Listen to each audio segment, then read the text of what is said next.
আমাদেরকে বিভিন্ন শক্তিশালী ইনস্টিটিউশন শক্তিশালী যাদেরকে আসলে ডিপ স্টেট বলা হয় তাদের থেকে আমাদেরকে অফার করা হয়েছিল যে আপনারা শেখ হাসিনার যে মেয়াদ আছে 2029 সাল পর্যন্ত সেটা শেষ করেন, আপনারা শেষ করেন, আমরা আপনাদেরকে সহযোগিতা করি। তাদের সার্টেন কিছু শর্ত ছিল যে তাদেরকে কিছু কিছু জায়গায় ফেসিলিটেট করা, এবং তারা পুরো রোডম্যাপও করে নিয়ে এসেছিল যে বিএনপি নেতাদের তো সাজা আছে, তো সাজা থাকলে সাধারণভাবে নির্বাচন দিলেও তারা নির্বাচন করতে পারবে না। তো তাদের সাজাগুলো ইয়ে না করে আদালতের মাধ্যমে এগুলো লেংদি করে, আপনারা তো জানেন সেটা কিভাবে করা যায়। আদালতের ডেট ঘুরিয়ে ঘুরিয়ে তারেক রহমানের নিজের নামেও সাজা ছিল, সে যদি সাজাপ্রাপ্ত অবস্থায় থাকতো নির্বাচন হলেও তিনি বাংলাদেশের নির্বাচনে অংশগ্রহণ করতে পারতেন না।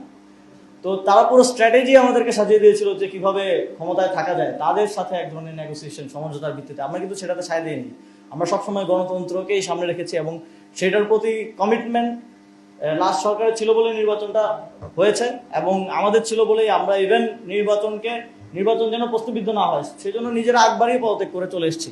কিন্তু আমরা দেখলাম যে বিগত সরকারের দুইজন গুরুত্বপূর্ণ দায়িত্বে থাকা ব্যক্তি এই সরকারের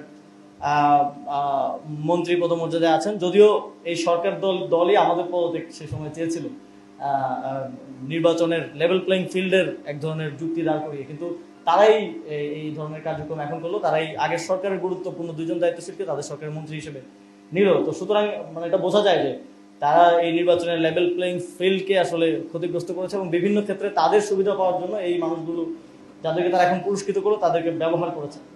তো এই সাংবিধানিক ধারাবাহিকতার কথা বলছিলাম, তো ওই সাংবিধানিক ধারাবাহিকতার ন্যারেটিভ তখন আমাদের পক্ষে উৎপাদিত হতো। ডিপ স্টেট এজেন্সি যদি সাথে থাকতো তাহলে তো সবাই বলতে পারতো যে সংবিধান অনুযায়ী 29 সালে নির্বাচন হওয়া উচিত, তাহলে এই সরকার থাক 29 সাল পর্যন্ত।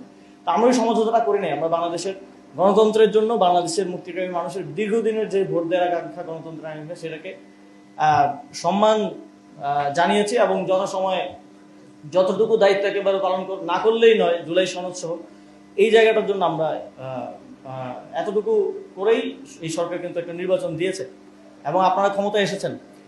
কিন্তু আপনার ক্ষমতায় আসার পরেই এই নির্বাচনের প্রেক্ষাপট যে কারণে তৈরি হলো জুলাই এবং জুলাই সনদ, সেটাকেই এক ধরনের ভায়োলেট করা শুরু করলেন এবং সেটাকে চ্যালেঞ্জ করা শুরু করলেন। এবং আপনারা ভুলে গেলেন যে আসলে বিগত সময়ে যারা এই ধরনের গণরায়ের বিরুদ্ধে অবস্থান নিয়েছে তাদের কি পরিণত হয়েছে। আপনারা রাজনীতি করবেন, অবশ্যই রাজনৈতিক দল মানেই রাজনীতি করবে। আপনারা জামাতের সাথে রাজনীতি করেন, এনসিপির সাথে রাজনীতি করেন, আরো অপর রাজনৈতিক দল আছে তাদের সাথে রাজনীতি করেন। আপনারা ক্ষমতা পেয়েই জনগণের সাথে রাজনীতি করা শুরু করলেন।